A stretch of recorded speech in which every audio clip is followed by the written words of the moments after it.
Hello guys, welcome back to my channel Azward Malayalam.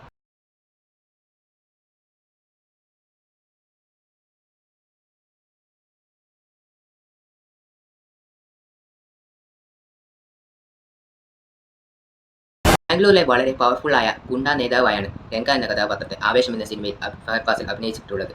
ശരിക്കും അങ്ങനെയുള്ള ഗുണ്ടകൾ ബാംഗ്ലൂരിലുണ്ടായിരുന്നു. നമുക്കൊന്ന് നോക്കാം.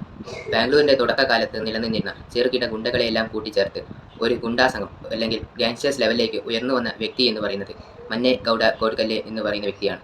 ബാംഗ്ലൂരിലെ ആദ്യത്തെ ക്രൈം ബോസ് ആയിട്ട് പോലും അദ്ദേഹത്തെ നമുക്ക് വിശേഷിപ്പിക്കാൻ സാധിക്കും. ബാംഗ്ലൂരിൽ വളരെ ശക്തമായ ഒരു സാമ്രാജ്യം തന്നെ പതിയെ പതിയെ അദ്ദേഹം കെട്ടിപ്പടുത്തുയർത്തുകയാണ്. എന്നാൽ അതിനിടയിലേക്ക് മറ്റൊരു വ്യക്തി കയറി വരികയാണ്, NP ജയരാജ്. അദ്ദേഹം പതിയെ പതിയെ ഗൗഡ എന്ന വ്യക്തിയുടെ സാമ്രാജ്യത്തെ പൂർണ്ണമായി തകർക്കുകയാണ്. ഗൗഡയുടെ സ്ഥാനം അദ്ദേഹം പിടിച്ചെടുക്കുകയും ചെയ്യുന്നു. ജയരാജിനെ കുറിച്ച് പറയുകയാണെങ്കിൽ HAL അഥവാ ഹിന്ദുസ്ഥാൻ എയറോനോട്ടിക്കൽ ലിമിറ്റഡ് എന്ന് പറയുന്ന ഒരു സ്ഥാപനത്തിലെ ഉദ്യോഗസ്ഥനായിട്ടാണ് ജോലി ചെയ്തിരുന്നത്. പലപ്പോഴും ജോലിയിൽ നിന്ന് ലീവ് എടുത്ത് പല ഗുണ്ടാ സംഘങ്ങളിലും പ്രവർത്തിച്ചു വരികയാണെങ്കിലും ഗൗഡയുടെ സ്ഥാനം ജയരാജ് പൂർണ്ണമായി ഏറ്റെടുത്തതോടുകൂടി ബാംഗ്ലൂർ നിയന്ത്രിച്ചതും അതുപോലെ തന്നെ അവിടുത്തെ വ്യത്യസ്ത ഗുണ്ടാ സംഘങ്ങളെ നിയന്ത്രിച്ചതും ജയരാജ് ആയിരുന്നു. അദ്ദേഹം പല മേഖലകളിലേക്കും തൻ്റെ സാമ്രാജ്യത്തെ വളർത്തി. ഇതിനെല്ലാം അദ്ദേഹത്തിന് വലിയ സഹായമായത് തൻ്റെ രാഷ്ട്രീയ പിന്തുണയാണ്. പലപ്പോഴും അയാളുടെ അനുയായികൾ വലിയ തോതിലുള്ള ആക്രമണങ്ങൾ ബാംഗ്ലൂരിൽ അയച്ചുവിടുന്ന അവസരങ്ങളിൽ അതിനെ പൂർണ്ണമായിട്ടും കൺട്രോൾ ചെയ്തിരുന്നത് വലിയ പോലീസ് കേസുകൾ ഇല്ലാതാക്കാനും അദ്ദേഹത്തിൻ്റെ രാഷ്ട്രീയ പിന്തുണ അദ്ദേഹത്തെ സഹായിച്ചു.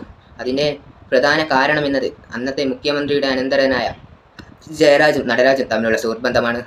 അദ്ദേഹത്തിൻ്റെ സ്വാധീനമാണ് അദ്ദേഹത്തെ പല കേസിൽ നിന്നും ഊരാൻ സഹായിച്ചത്. എന്നാൽ വർഷം 1977 ജനുവരി 25 കാര്യങ്ങളെല്ലാം മാറി മറിയുകയാണ്. ഗോപി എന്ന് പറയുന്ന ജയരാജിന് വലിയ തോതിൽ തന്നെ ശത്രുതയുള്ള ഒരു വ്യക്തിയെ ആക്രമിക്കാൻ അദ്ദേഹം തീരുമാനിച്ചു. അവിടെയെല്ലാം കൈവിട്ടു പോകുന്നു. കാരണം ജയരാജ് ഗോപിയെ കൊല്ലാൻ തീരുമാനിച്ച് ഒരു സിനിമ സ്റ്റൈലിലായിരുന്നു. ഗോപിയെ പോലീസുകാർ കോടതിയിലേക്ക് ഹാജരാക്കാൻ കൊണ്ടുവരുമ്പോൾ ആ കോടതി മുറ്റത്ത് വെച്ച് ഗോപിയെ കൊല്ലാൻ ആണ് തീരുമാനിച്ചത്. ജയരാജിന്റെ ആയുധങ്ങളുമായി കാത്തുനിൽക്കുന്ന ഗുണ്ടകൾ ഗോപിയെ ആക്രമിക്കാൻ തുനിഞ്ഞപ്പോൾ അദ്ദേഹം സ്വന്തം ജീവൻ രക്ഷിക്കാൻ വേണ്ടി കോടതിയിലെ ജഡ്ജിന്റെ മുന്നിലേക്ക് പോകുന്നു. പക്ഷേ ആ ഗുണ്ടാ സംഘം അദ്ദേഹത്തെ വെറുതെ വിടാൻ തയ്യാറല്ലായിരുന്നു. കോടതിയുടെ അകത്ത് കയറുന്നു.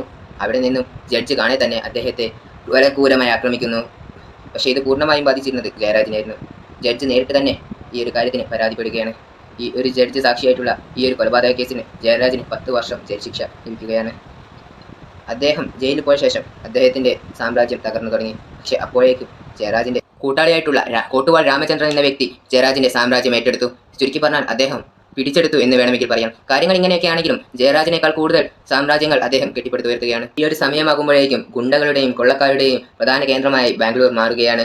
കോട്ടുവാൾ എന്ന് പറയുന്ന വ്യക്തി ഒരു സൈക്കോ ക്യാരക്ടറായിരുന്നു. ഒരു സാധാരണ ഡ്രസ് ഇട്ടുകൊണ്ട് പാർക്കിൽ പോകും. അവിടെയുള്ള കപ്പിൾസിനോട് വളരെ മോശമായി പെരുമാറും. അവരുടെ പണം തട്ടിയെടുക്കുകയും ചെയ്യും. അഫ്ത കൊണ്ടുവരുന്നു. ഗുണ്ടകളെ സംരക്ഷിക്കാൻ അവിടുത്തെ ആളുകൾ പണം നൽകണമായിരുന്നു. വലിയ വലിയ പണക്കാരിൽ നിന്നും അദ്ദേഹം പണം വാങ്ങുന്നു. പണം കൊടുക്കാത്തവരെ വളരെയധികം ടോർച്ചർ ചെയ്ത് പണം വാങ്ങിക്കുകയും ചെയ്യുന്നു. സാമ്പത്തിക നേട്ടങ്ങൾ കൊയ്തുകൊണ്ടിരിക്കുകയായിരുന്നു. അങ്ങനെയൊക്കെയാണ് ഓയിൽ ഇൻഡസ്ട്രിയിലേക്ക് കൂടി തന്റെ സാമ്രാജ്യത്തെ അദ്ദേഹം വളർത്തുന്നത്. ഓയിൽ ഇൻഡസ്ട്രിയുടെ പൂർണ്ണ നിയന്ത്രണമുള്ള ഓയിൽ കുമാർ എന്ന് പറയുന്ന വ്യക്തിക്കായിരുന്നു. രണ്ടുപേരും കൂടി ചേർന്ന് ഓയിൽ ഇൻഡസ്ട്രിയിലും വലിയൊരു ലാഭം കൊയ്യുകയാണ്. ആ സമയമാകുമ്പോഴേക്കും ജയിൽ മോചിതനായി NP ജയരാജ് വരുന്നത്. ജയരാജിന്റെ സാമ്രാജ്യം കോട്ടുവാളിൽ നിന്നും തിരിച്ചു പിടിക്കാൻ അദ്ദേഹം മനസ്സിൽ വിചാരിക്കുകയാണ്. അതിനുവേണ്ടി തനിക്ക് വേണ്ട ആളുകളെ അദ്ദേഹം തപ്പി നടക്കാൻ തുടങ്ങി. അങ്ങനെയാണ് അഗ്നിസീതർ എന്ന് പറയുന്ന ഒരു വ്യക്തി അദ്ദേഹം കണ്ടെത്തുന്നത്. അഗ്നിസീതർ എന്ന വ്യക്തി ആ ഒരു സമയത്ത് ബാംഗ്ലൂരിൽ സിവിൽ സർവീസ് പഠിക്കാൻ വേണ്ടി വന്ന വ്യക്തിയാണ്. അഗ്നിസീതറും കോട്ടുവാളും തമ്മിൽ ചെറിയൊരു പ്രശ്നമുണ്ട്. അതായത് അഗ്നിസീതറിന്റെ സഹോദരനായിട്ടുള്ള പോലീസുകാരനെ വളരെ ക്രൂരമായിട്ട് തന്നെ കോട്ടുവാളും സംഘവും ആക്രമിച്ചിരുന്നു. ഇതിന്റെ പക അദ്ദേഹത്തിന്റെ മനസ്സിലുണ്ടായിരുന്നു. ആ ഒരു സമയത്താണ് ജയരാജും അഗ്നിസീതറും തമ്മിൽ കണ്ടുമുട്ടുന്നത്.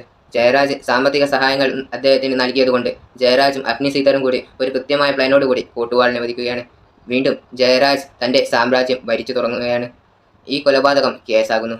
പല പ്രതികളെയും അറസ്റ്റ് ചെയ്യുന്നു. പക്ഷേ കൃത്യം 10 മാസങ്ങൾക്ക് ശേഷം തെളിവുകളില്ല എന്ന് പറഞ്ഞുകൊണ്ട് എല്ലാവരെയും വെറുതെ വിടുകയാണ്. ജയരാജ് വീണ്ടും പല ആക്രമണങ്ങളും ചെയ്തുകൊണ്ട് തൻ്റെ സാമ്രാജ്യത്തെ മുന്നോട്ട് കൊണ്ടുപോകുന്നു. അദ്ദേഹം ഒരു കാര്യം മനസ്സിലാക്കുന്നു. താൻ രാഷ്ട്രീയത്തിൽ ഇറങ്ങുകയാണെങ്കിൽ കൂടുതൽ നേട്ടങ്ങൾ കൈവരിക്കാൻ സാധിക്കുമെന്ന്. എന്നാൽ ഇതേ സമയത്താണ് ജയരാജിനെതിരായി മുത്തപ്പറായി എന്ന് പറയുന്ന ഒരു വ്യക്തി ഉയർന്നു വരുന്നത്. മുത്തപ്പറായിക്ക് കൃത്യമായ രീതിയിലുള്ള ഒരു ഗുണ്ടാ സംഘ നെറ്റ്വർക്ക് തന്നെ ക്രിയേറ്റ് ചെയ്യാൻ സാധിച്ചു. അദ്ദേഹം ബാംഗ്ലൂരിലെത്തിയപ്പോൾ ഒരു സാധാരണ ക്ലർക്കായിട്ടാണ് ജോലി ചെയ്തിരുന്നത്. എന്നാൽ പിന്നീട് ചില അടിപിടി കേസുകളും കടം വാങ്ങിയവരിൽ നിന്നും ഭീഷണിപ്പെടുത്തി പണം തിരിച്ചു വാങ്ങുകയും ചെയ്തുകൊണ്ടിരുന്നത്. തൻ്റെ ആളുകളെല്ലാം കൂട്ടിച്ചേർത്തുകൊണ്ട് വളരെ പവർഫുള്ളായ ഒരു ഗുണ്ടാ നേതാവായി അദ്ദേഹം മാറുകയാണ്. മുത്തപ്പറായിയെ സംബന്ധിച്ചിടത്തോളം അയാൾക്ക് ഏറ്റവും അധികം ശത്രുതയുള്ള വ്യക്തിയായി ജയരാജ് മാറുകയും ചെയ്തു. മുത്തപ്പറായിയുടെ ചിന്ത എന്നത് ജയരാജിനെ ഇല്ലാതെയാക്കണം, ജയരാജിൻ്റെ സാമ്രാജ്യം പിടിച്ചെടുക്കണം. അതിനുവേണ്ടി ബോംബെ അധോലോകത്തിൽ നിന്നും അദ്ദേഹം പല ആയുധങ്ങളും സ്വീകരിക്കുവാൻ തുടങ്ങി. അങ്ങനെ ഏറ്റവും ഒടുവിൽ മുത്തപ്പറായും സംഘവും ജയരാജിനെ വധിക്കുന്നു. പിന്നീട് ബംഗളൂരിൻ്റെ പൂർണ്ണ നിയന്ത്രണവും മുത്തപ്പറായിക്കായിരുന്നു. പിന്നീട് ബംഗളൂരിലെ ഗുണ്ട ആക്ടിവിറ്റികളും അതുപോലെ തന്നെ ബംഗളൂരും നിയന്ത്രിച്ചിരുന്നത് റായ് ഗ്രൂപ്പായിരുന്നു. വർഷങ്ങൾ അങ്ങനെ കടന്നു പോകുന്നു. 1990 കൂടി തന്നെ വലിയ ഒരു ഇൻഡസ്ട്രിയൽ ബൂം തന്നെ നമ്മുടെ ബാംഗ്ലൂരിൽ സംഭവിക്കുകയാണ്. അതോടുകൂടി തന്നെ ബാംഗ്ലൂർ വലിയ രീതിയിലുള്ള വളർച്ച പ്രാപിച്ചു. ഈ ഒരിക്കലാണ് റിയൽ എസ്റ്റേറ്റ് മേഖലയിലും വലിയ രീതിയിലുള്ള ഉയർച്ചകൾ കാണാൻ സാധിക്കുന്നു. അങ്ങനെ അവിടുത്തെ ഗുണ്ടകളും റിയൽ എസ്റ്റേറ്റ് ബിസിനസ്സിലോട്ട് മാറുകയാണ്. പിന്നീട് പലരെയും പറ്റിച്ചും ചതിച്ചും കോടികൾ ഗുണ്ടകൾ ഉണ്ടാക്കുന്നു. ഗുണ്ടകളുടെ ശല്യം കൂടുന്നത് കാരണം ബാംഗ്ലൂർ പോലീസ് പല ഗുണ്ടകളെയും എൻകൗണ്ടർ ചെയ്യാൻ തീരുമാനിച്ചു. അതോടെ മുത്തപ്പ റായുടെ നെറ്റ്വർക്കിന് തകർച്ച വന്നു തുടങ്ങി. ഒരുപാടധികം ആളുകളെ അദ്ദേഹത്തിന് നഷ്ടമാകുന്നു. അങ്ങനെ ഏറ്റവും ഒടുവിൽ മുത്തപ്പ റായ് തൻ്റെ ജീവൻ രക്ഷിക്കാൻ അദ്ദേഹം ദുബായിലേക്ക് കടന്നു കളയുന്നു. പിന്നീട് ബംഗളൂരു നഗരം പതിയെ ശാന്തമാവാൻ തുടങ്ങി. കുറേ വർഷങ്ങൾ അങ്ങനെ കടന്നുപോയി. 2005-2006 കാലഘട്ടത്തിൽ പിന്നെയും ചിലർ വന്നു. ആ കൂട്ടത്തിൽ വളരെ പ്രശസ്തരായ ആൾക്കാരാണ് സൈലന്റ് സുനിയും അയാളുടെ കൂട്ടാളിയായിട്ടുള്ള രോഹിത്തും, അതുപോലെ തന്നെ ശ്രീനിവാസ്, ശങ്കർ തുടങ്ങിയിട്ടുള്ള ആളുകളും. ബ്രിട്ടൻ ബ്രദേഴ്സ് അഥവാ ശ്രീനിവാസനും ശങ്കറും എന്ന് പറയുന്നവർ വലിയ തോതിലുള്ള പല അതിക്രമണങ്ങളും ബാംഗ്ലൂരിൽ അയച്ചുവിടുകയാണ്. എന്നാൽ പിന്നീട് ഇവർക്കിടയിൽ പല പ്രശ്നങ്ങളും വാക്കുതർക്കങ്ങളും ഉണ്ടാകുന്നു. അങ്ങനെ ശ്രീനിവാസും ശങ്കറും തമ്മിൽ വലിയ ശത്രുക്കളാവുകയാണ്. പിന്നീട് ഇവരുടെ രണ്ട് സംഘങ്ങളും തമ്മിൽ ഏറ്റുമുട്ടുന്ന കാഴ്ചയായിരുന്നു ബാംഗ്ലൂർ സാക്ഷ്യം വഹിച്ചത്. പിന്നീട് ഇവരെ രണ്ടുപേരെയും എൻകൗണ്ടർ ചെയ്യുക എന്ന തീരുമാനം പോലീസുകാർ കൈക്കൊള്ളുന്നു.